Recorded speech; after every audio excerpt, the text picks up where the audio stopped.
Fly. Caught. Touchdown. Sooners. What a game for this kid.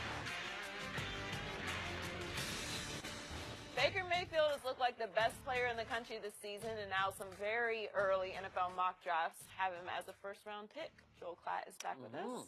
How high would you draft him, Joel? I think Baker's, well, first of all, I would draft him very high, and I think he's going to go in the top 15. There's a lot of things going for Baker Mayfield, and I understand that size is not one of them. He's not prototypical size, but we're seeing players in the National Football League have a lot of success that are not the prototypical size, namely Russell Wilson and Drew Brees, and Drew Brees has done it for over a decade. I think that there are 4 different traits in a quarterback that you've got to check off if you're going to have any success at the next level. The first is leadership, because we've seen a lot of guys with talent, and if they can't lead, they never have success, not at the ultimate level. The second is arm talent. You got to be a winner, and you got to be efficient. Well, this is a guy that his arm talent, I think, is better than advertised. He's got a stronger arm than most people think, and he can make every single type of throw. Now, a lot of people will just say, oh, can he make the NFL throws? Well, it's really the different style of throws that you have to make. And, Shannon, you'll know exactly what I'm talking about here. There are 3 different throws that you've got to make in the National Football League. You've got to be able to throw the ball down the field with touch. Okay, that's the deep ball. You've got to be able to drive the football on the frame of the wide receiver. That means those out routes, those intermediate routes in particular with the zone coverage. You've got to hit the frame. You've got to drive the football very hard. And then the third one that doesn't get talked about a lot, and it's the way that you exploit the middle of the field. You do that with a layered ball, right over the linebackers in front of the safeties. That's where tight ends make a lot of their money. That's where running backs make a lot of their money, and slot receivers make a lot of their money. That's the way that you attack the middle of the football field, and this guy does all of those very well. If you're looking for a guy that plays his best when his best is needed, it's Baker Mayfield. Versus ranked opponents this year, he's got an efficiency rating of 216. That's 60 points higher than the next best college quarterback, which is McKenzie Milton from UCF at 155.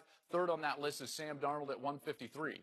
This guy is all of that. I mean, he's a leader. He's got great arm talent. He's a winner. I would take him in the top 15. People will start to fall in love with him with the efficiency of Wilson and the gunslinger mentality of Rodgers, and that's kind of who he is.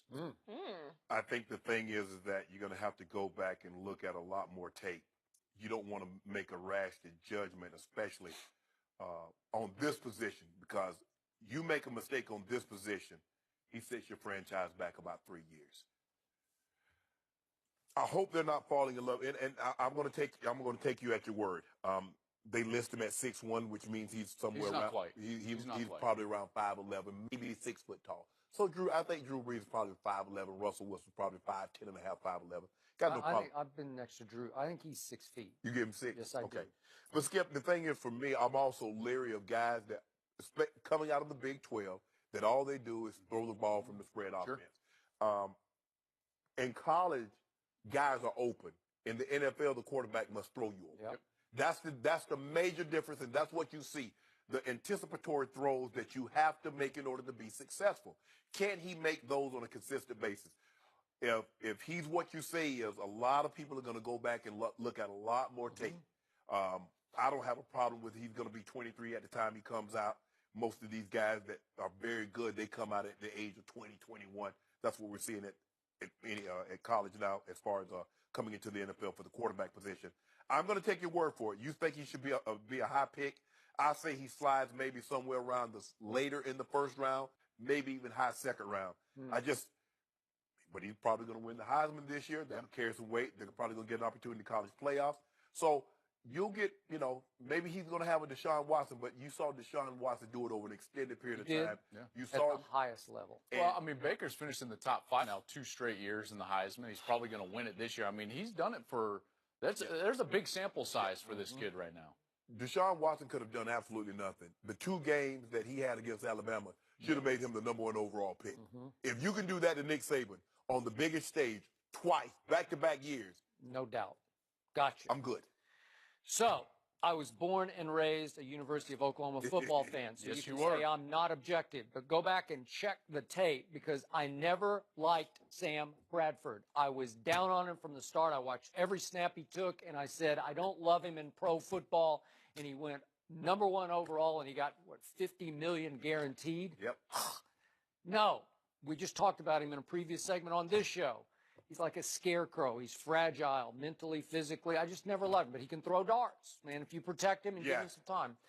So for the last 3 years, I have tried in the back of my mind to discount Baker Mayfield. I've said he's just too short.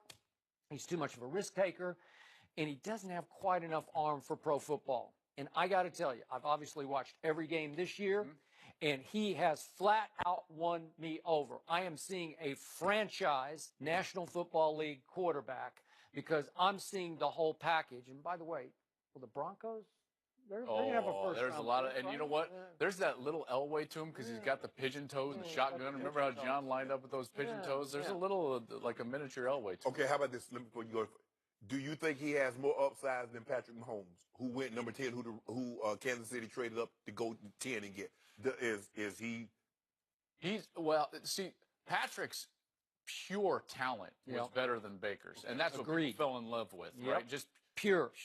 But I mean, the uncoached. intangibles are off the charts. Yeah, and the thing is with Mayfield is that he takes risks and yet doesn't turn the ball over. They don't listen. Look at his interceptions over now. You got a 3-year sample size, and his interceptions has gone down from 7 to 6 to this year 5, and his touchdowns are now overall 107 to 21 interceptions. That's a 5.4 to 1 ratio. It leads by far college football over the last 3 years. Nobody's thrown more touchdown passes with as few interceptions. And I will say this, Deshaun, rightly so, got a lot of credit for those games against Alabama. Yeah. Biggest stage, and I get it. You know, it wasn't a regular season game, but it also was at a neutral site. Yeah. And I sat with Urban Meyer in his office preparing for, you know, the game against Maryland and then the game against Penn State. And I asked him to go back. I was like, hey, tell me about Baker, because I knew we would have Oklahoma, and I was just, you know, wanted to do my homework on that. He stared me right in my eyes, and he was like, I don't know if I've ever had an opposing player play that well in my life. Wow. I thought to myself, okay, now we're talking. That's on the road. He's played big in big environments. I'm telling you, man, don't doubt this kid. Don't doubt this kid at all. I think maybe the whole league won't fall in love with him, but he's going to have a section, maybe 6 or 7. Last quick point, but he had one incident in Arkansas where he had a little too much to drink and ran from the cops. So he's got that going on, and we got to be careful about that. He's got a little edge to him. He's got a little Manziel. Yeah, he's got a little Elway, a little Aaron Rodgers, a little Russell Wilson. Oh, really? Hard to put him in the box. You like that, huh, Skip? What? Aaron Rodgers and Make sure Elway. you check out Joel for the Wisconsin-Michigan game Saturday on Fox. Joel, thanks for joining us. It's the pigeon Grace toe. and Allen have a future in the NBA. We'll discuss that next.